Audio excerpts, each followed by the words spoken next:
Welcome to the Cashflow Project podcast. Are you looking to better your financial situation by increasing your cash flow? Too busy to hunt for real estate deals or don't know where to start? Then you're in the right spot. Join us as we dive in and talk about investing for cash flow using multifamily real estate.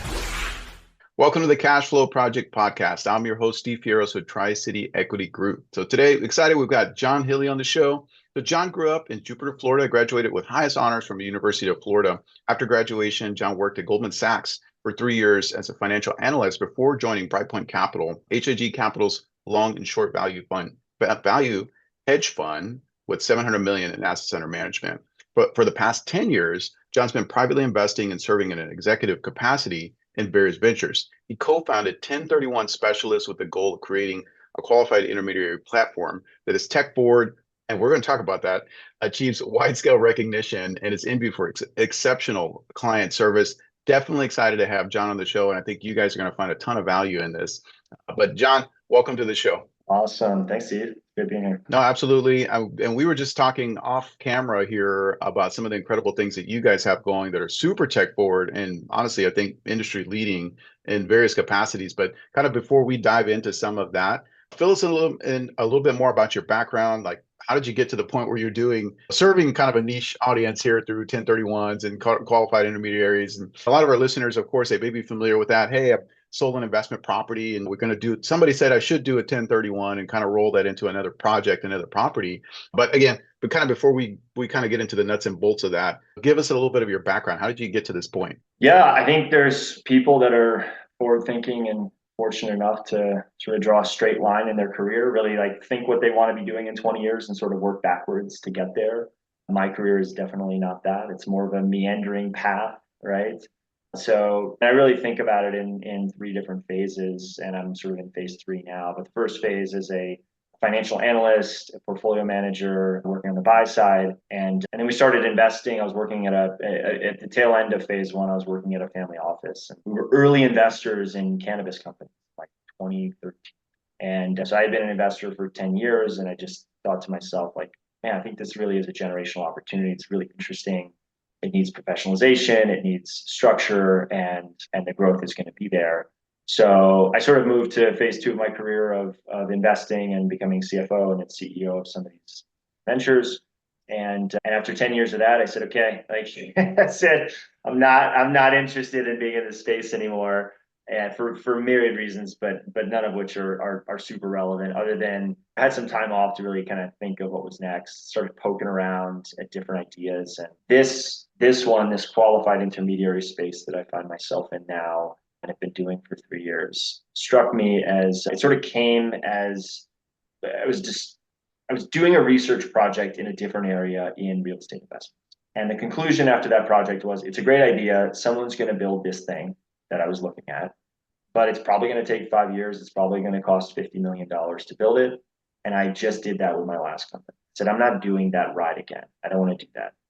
But inside of that exploration and ecosystem I was looking at were these weird firms called qualified. And I call them weird just because it's not a weird thing they do. It's just quite often overlooked. Not a lot of people, even in the industry, have heard about qualified intermediaries and what we do.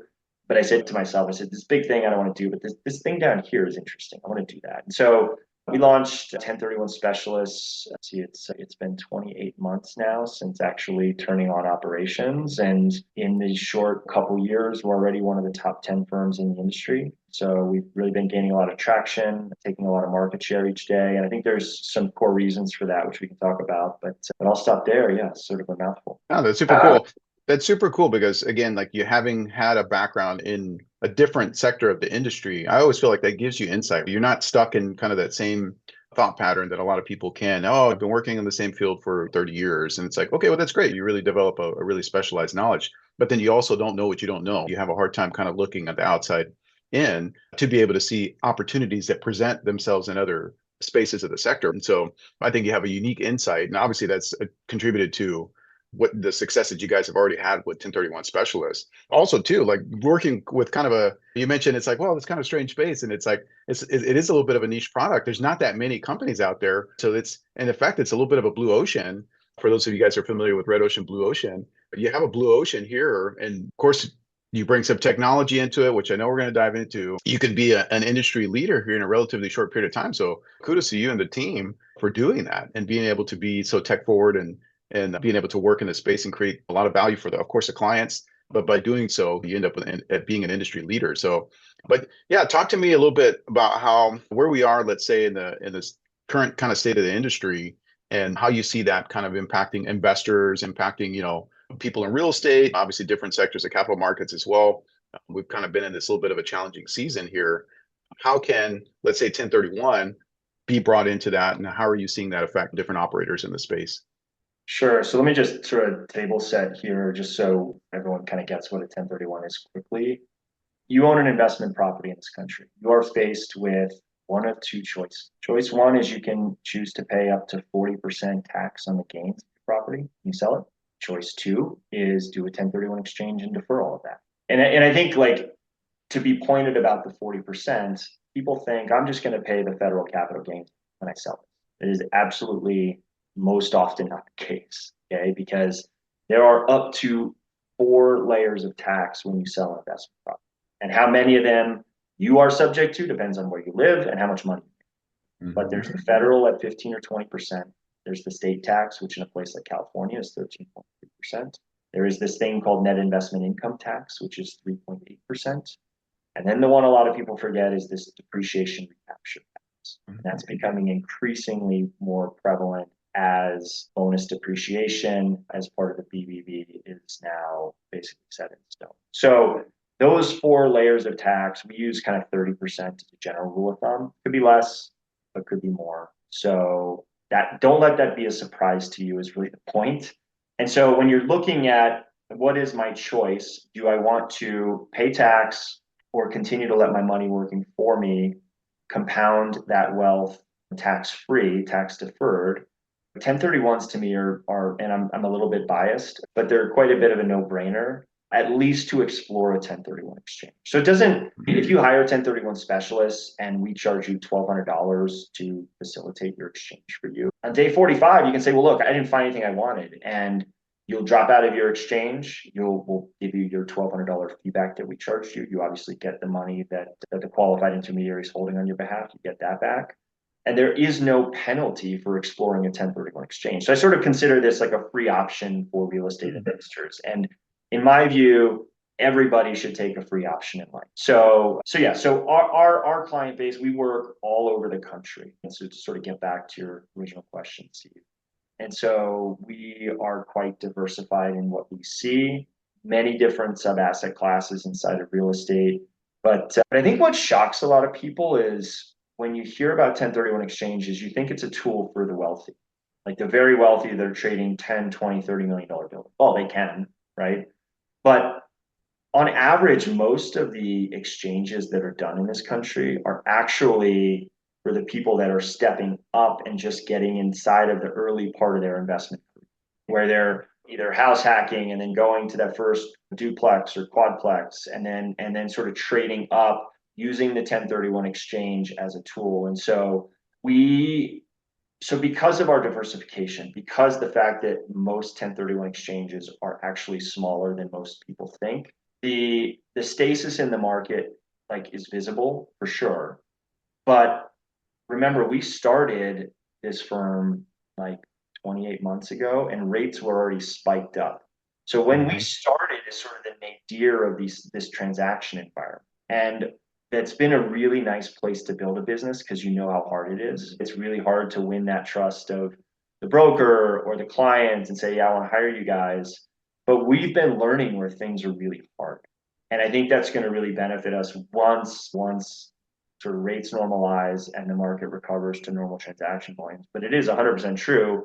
If you want to do a 1031 exchange, you have to hire a qualified intermediary. Our business is based on transaction volume. And so I would say if we had 100% of the market, I'd be able to answer the question about what's going on and how are things. But every month we're growing. And so it's hard for me to say, well, things are challenging this way or this way, because every month our business is higher than the last month.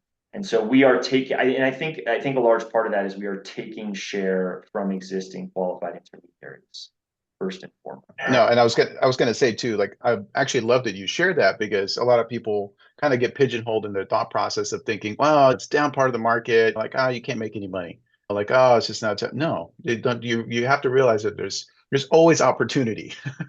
John and his team have been taking market share from other companies, and guess what? If you're not innovating, if you're kind of all right, well, I'm just gonna ride in the coattails of what happened during the last market cycle peak. Okay, well, guess what? Like those people are resting on their laurels. They're not taking advantage of opportunities in the marketplace. That provides an opportunity for you as an investor, as an agent, or whatever business that you may be working on in the space. There's always opportunity, guys.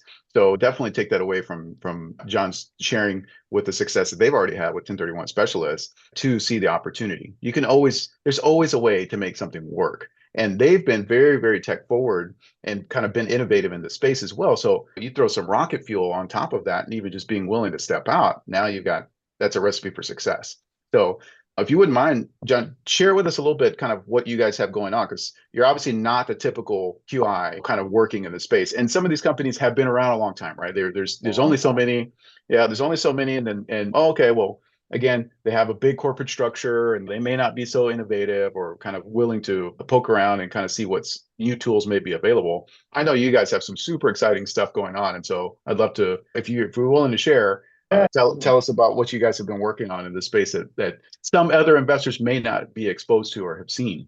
Yeah, I would start with just like the general industry of folks that are qualified intermediaries is interesting. And I think it explains why there hasn't been a lot of technology introduced into this. So let me start there first. And there are 4 companies that control over 80% of the market, and they're all subsidiaries of publicly traded firms. So Fidelity owns IPX 1031. That's the biggest one in the country. Stewart Title has one, Old Republic. So then you've got 218 other firms. So there's 222 firms total, okay, across the entire country. And if you look at how many employees are at each one, sort of rank them, there are only 25 qualified intermediaries that have more than 5 employees. So most of the QIs are these really small, like, in some cases, side hustles. In other cases, it's a 1 or 2 person shop and that's it. Okay. And so once you kind of get this, and they're all, not all, but many are operating the old fashioned way. Okay.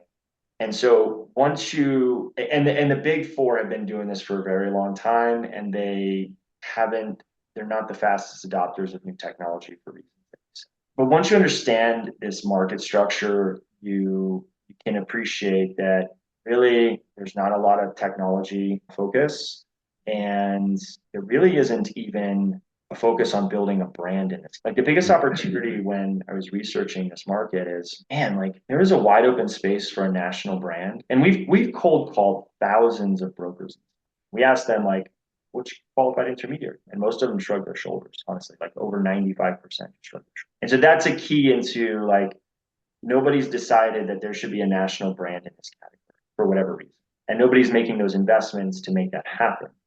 You can argue Fidelity's brand is there, but it's still not, it's not what I'm talking about. And so that really is the opportunity, is to build a brand with name recall from real estate investors, from brokers, from real estate practitioners. And so that's what we're going after. To do that, you're small and you need new tools and technology to help you as a force multiplier. And that's what we've really focused on, is how can everyone's heard of software as a service. I think about what we do as sort of the opposite of that. Service as a software. And what do I mean by that? I mean that the job is basically paperwork. It's engaging clients, then it's paperwork, and then it's managing wires and apps. That is the role of a qualified engineer. And because of that, by definition, it sort of turns into like a transactional relationship that you typically have, that most QIs typically have with a client. And the way I've always sort of thought about what we're doing here is, well, how can we use technology to be more efficient, to scale up faster, but really to allow for more time so that the members of my processing team and the folks that are interacting with clients every day, they get to sort of elevate out of the tedium, and they get to spend time doing actual relationship building. And so for us, technology is this tool that is pervasively used across the company to allow for better client service. And I think that's one of the keys to why we're so successful so far is it's working, right? And people don't want this sort of take a ticket. It's like your deli counter, take a ticket, stand in line approach that has been pervasive across this industry. They want to talk to someone. They want their call answered by the third ring. If they call on Saturday at 8 p.m., they want to speak with a human because guess what? There's probably an issue that they've thought about. And we do that. And so specifically, some of the tools that we've built is we've built really what is a world-class AI tool that you can go find at 1031 Specialists. That's with an S at the end.com. So in the bottom right corner, you can interact with this called Mr. 1031 AI. Ask it any 1031 question and it'll give you an answer. And so that is just one example of us investing in tech to make our clients and prospective clients and partners better, to free them up time. Like, go ahead, get your question answered now. Of course, we want to talk to you. Of course, we're in the client service business.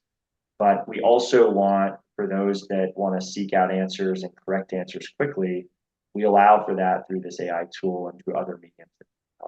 Yeah, no, that's awesome. And I find like that is a way, like you found a space in the market that is just primed for disruption and gone into it with real clear purpose and focus. And that's obviously led to a lot of success for you guys so far. So I love that. And you guys should be, all of our listeners, like tuning in, like Jon and his team there. Oh my goodness, like this is awesome. You really should be excited instead of being fearful of, oh, AI is going to come take my job. Well, how about you use it as a, like Dave, you guys have used it as a force multiplier here. Like it allowed you to free up kind of some of the time that you and the team may be spending on kind of routine stuff to focus higher levels on client care, client service. And really, guys, that's how you should be thinking, okay, well, how can I incorporate AI technology? How can I incorporate that into my business to deliver a higher level of service, higher product, and to be able to deliver something really special?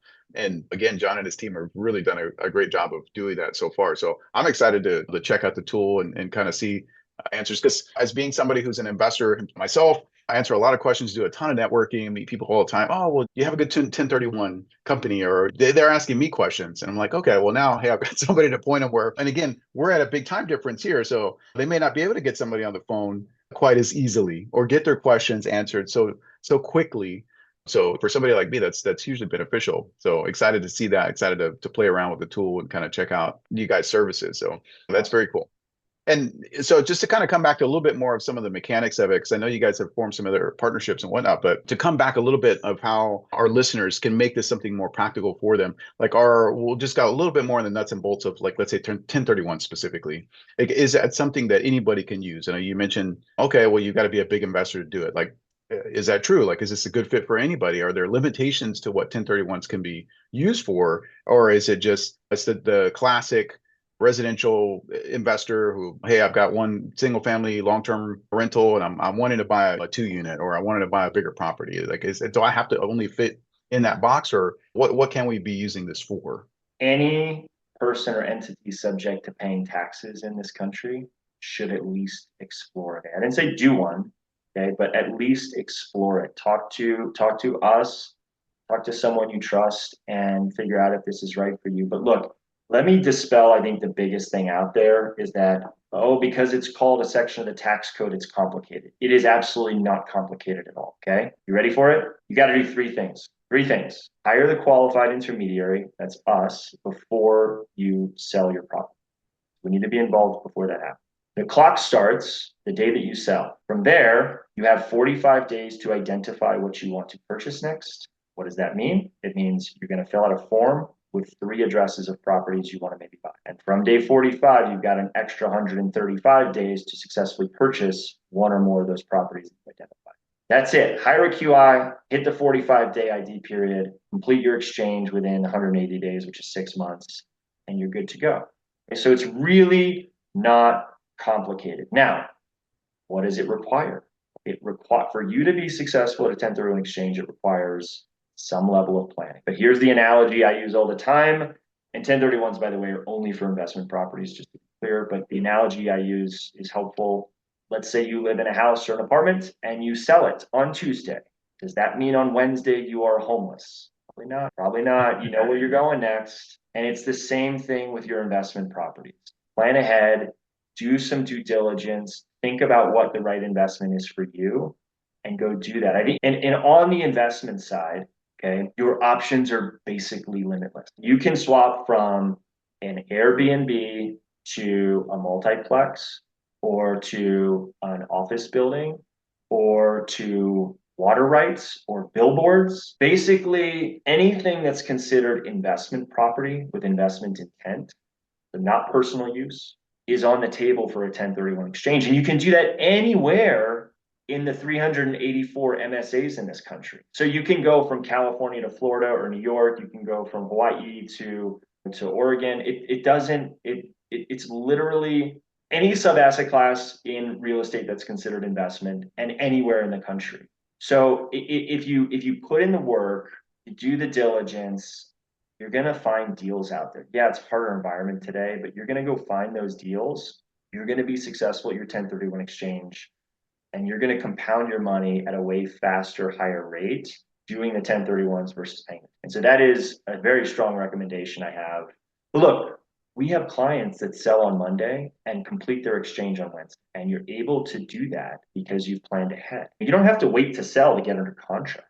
You don't have to wait to sell to do your due diligence. So there are many ways to sort of navigate and de-risk these timelines, even though I think timelines are totally achievable. It's just, you got to be willing to put in the work.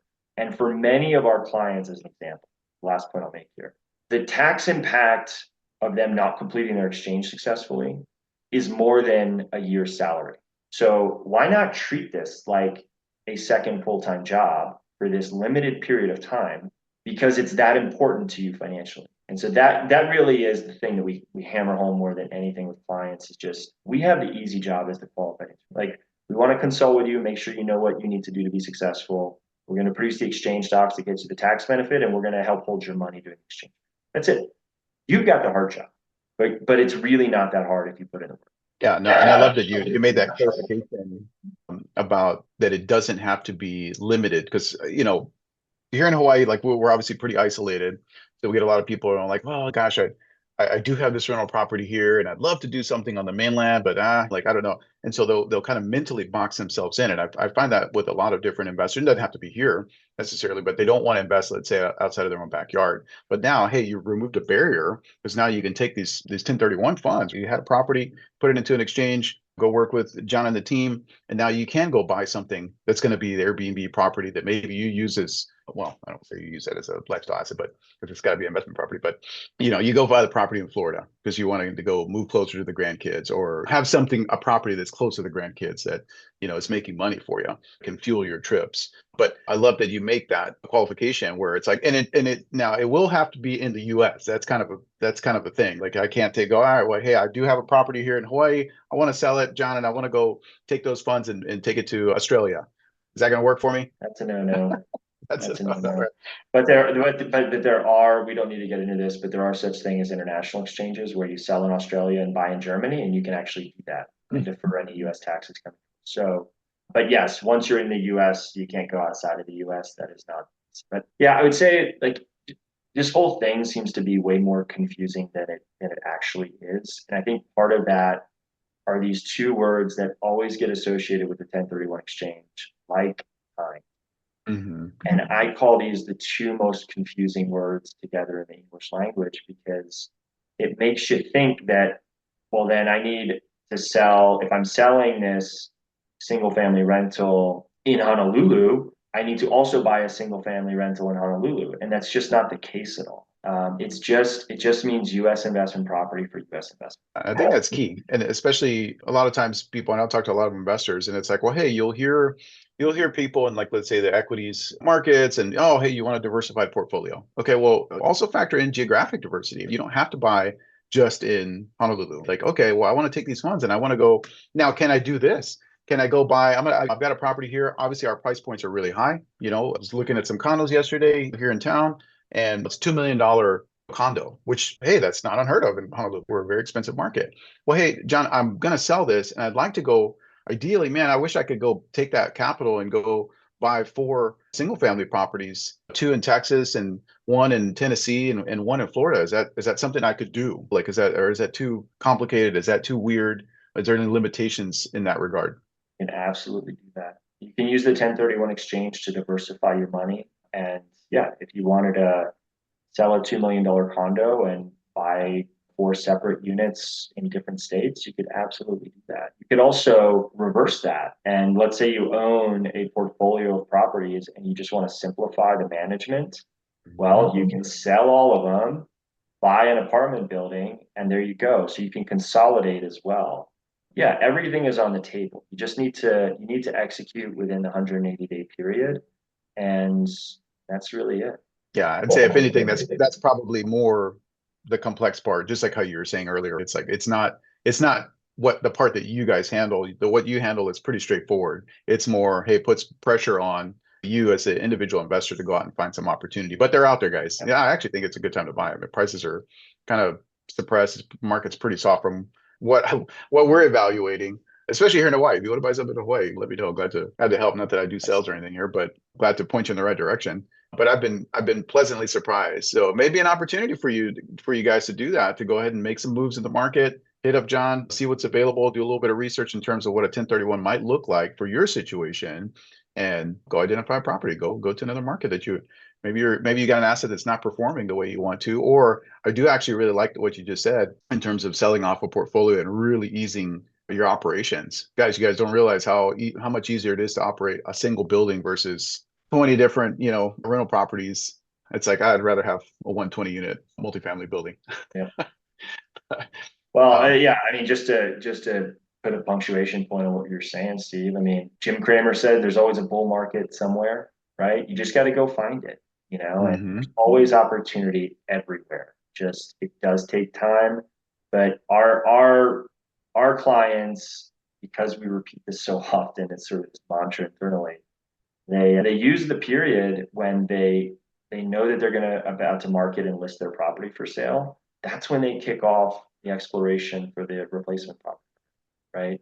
And that's about the right time to start thinking about what's next. And then you can go do contingent offers on the sale of this one to purchase the next one. So there's a lot of things you can do there to get comfortable with the exchange. But like I said, there's really no downside. Even if you get into a 1031 and don't execute it, it's sort of just like you sold the property outright in the first place, So these are the reasons I call this a no-brainer to explore. Oh yeah. Yeah, no, they really are. And actually now I feel like it's a good time to do it because the market is a little soft. Hey, you know what? Like sometimes I would say, like on the sell side, like people don't like to see contingent offers, or hey, they're trying to do a 1031 or something like that. For one, there's no cost to you as a seller. And so if a buyer's coming in, hey, they didn't do anything for you. But they may be more open to like, okay, cool. Yeah, do what you need to. We'll be here. We want to sell our property. So I like I said, I actually think it's a good time. Sometimes when the market's super hot and no, I just want to straight up give me cash. I don't want to deal with any kind of drawn out timelines. But for one, John looks like him and their team have really solved. Look, there's not going to be any delays. So it's not if there's delays, not on our end. We can close something out pretty quick as long as you guys do that exploratory call, get your stuff set up. But also too, it doesn't add any additional complexity in terms of the transaction. So like I said, I think it's a good time to use a 1031. It's always a good time tax wise, but I don't think you'll get any pushback in terms of, let's say, sellers in the market now dealing with you trying to find a replacement property or any of that kind of stuff. So well, yeah, you bring up a good point, especially now with the BBB that passed. Like the game is, if you have sort of the real estate professional status, the game is buy an investment property, depreciate it as quickly as possible against other cash flow coming in, so you're not actually paying employment tax. And then once you depreciated it down and sell it, 1031 into a higher basis property where you get to run that depreciation all over again. And if you do this successfully, just a handful of times, like you can do the math on this, depends on your starting equity. But if you get this right like 5 times, you can retire without doing anything else the rest of your life. So it's a really powerful strategy, and it's one that the family offices figured out a long time ago. This is what they're doing to continue to build generational wealth. Yeah, 100%. And this is in, guys, this is in the tax code. And so like, don't overcomplicate it. It's written, it's in the code. It's written for you. Don't be afraid of it. Go talk to John and his team and see how this can work for you in your personal situation. But majority of the time, I'm sure that this can work. It's more just going to be dependent on you finding a property. And really, like I said, that's up to you. But in terms of the process itself, it's not rocket science. And people consider this some sort of loophole. Guess what? It's not. It's literally in the code. And guess what? It's been here for more than 100 years. Like, this thing has been around for more than 100 years. And so it's there for you to execute against and build the life that you're looking for. And it's just, the 1031 is a faster way to go. Absolutely. Absolutely. Well, John, this is a time in our show where we transition to what we call our fire round, just a little bit more brief Q&A, something a little bit more fun, possibly. Is that something you're up for? Do it. All right, awesome. All right, first question. What is the if somebody asks you, what is the best book that you recommend? And it doesn't have to be anything business related or 1031 related. It can be literally anything. Yeah, I hope it's not 1031 related. Oh my goodness. So I bought this book for my son, and it's really just like a very touching book. It's called The Boy, the Mole, the Fox, and the Horse. And it's written by this guy named Charlie McKeesey. And I'm like trying to find this quote. Here's a quote. Okay, I know this is a fast round, but it's a short one. Inside this book, "What's the biggest waste of time?" said the mole. "What?" said the boy. "Thinking about our..." And so this book is just a bunch of touching sort of anecdotes about how to live a happy life. Yeah, sometimes it's simple. Most times it is.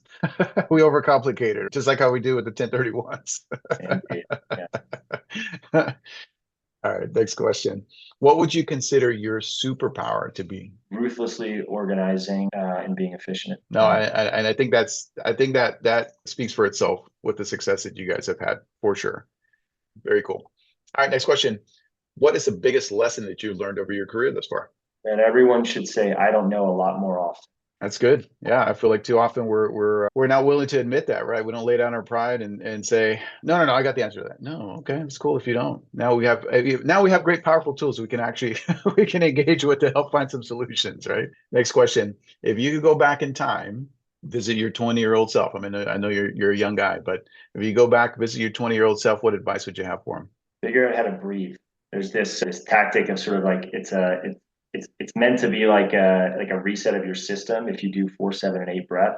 So breathe in for 4 seconds, hold for 7, breathe out slowly for 8.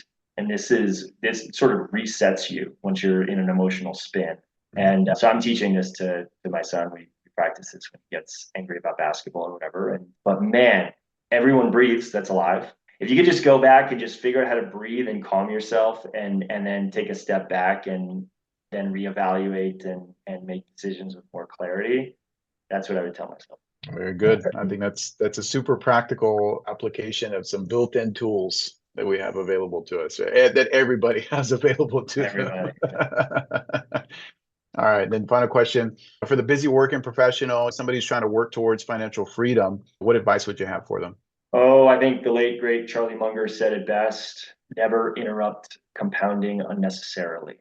So have your money be working for you, use it as a tool, and compounding will lead to greater wealth far faster than not.